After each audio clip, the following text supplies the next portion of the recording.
26-এর student এমন student যে আমি মেজরিটি নিয়ে কথা বলি, ধরেন ফার্স্ট পেপার তার কলেজে পড়ানো হয়েছে, তার ব্যাচে পড়ানো হয়েছে, কিন্তু সে পড়েনি।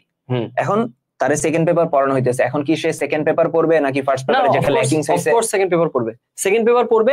তাকে ওই ওভারওয়ার্ক করতে হবে, ওভারটাইম করতে হবে। মানে কি, যে চেষ্টা করতে হবে যাতে করে সেকেন্ড পেপার পড়ার সাথে সাথে সেকেন্ড পেপারের রেলেভেন্ট যে জিনিসগুলো আছে সেইগুলোর মিনিমাম কিছু কিছু করে আগায় রাখতে পারে। যেমন দেখা যাচ্ছে যে আমি ম্যাথের কথা বলি, যেহেতু ম্যাথ পড়াই আমি, এখানে সেকেন্ড পেপারে বিপরীত ত্রিকোণমিতিক অনুপাত একটা চ্যাপ্টার আছে। এখন ওখানে গিয়ে সে দেখলো যে আচ্ছা ঠিক আছে, এই চ্যাপ্টারে আমার শুধু ত্রিকোণমিতি ফার্স্ট পেপারে যেটা আছে সপ্তম অধ্যায়, তখন ওইটার হেল্প লাগতেছে। তো তার কি করা উচিত? তার তখন যেটা করা উচিত যে অ্যাটলিস্ট যে সূত্রগুলো লাগতেছে ওই সূত্রগুলোর ব্যাকগ্রাউন্ডটা বা ওই সূত্রের ওই চ্যাপ্টারের সব সূত্র ক্লিয়ার করে রাখা।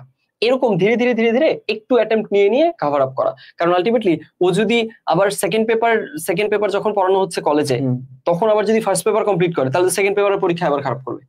আমি যেটা হয়ে গেছে ওই জিনিসটা, তো সেকেন্ড পেপার পড়তে থাকুক, সাইড মিশন হিসেবে এইটাই বলছি, প্যারালালি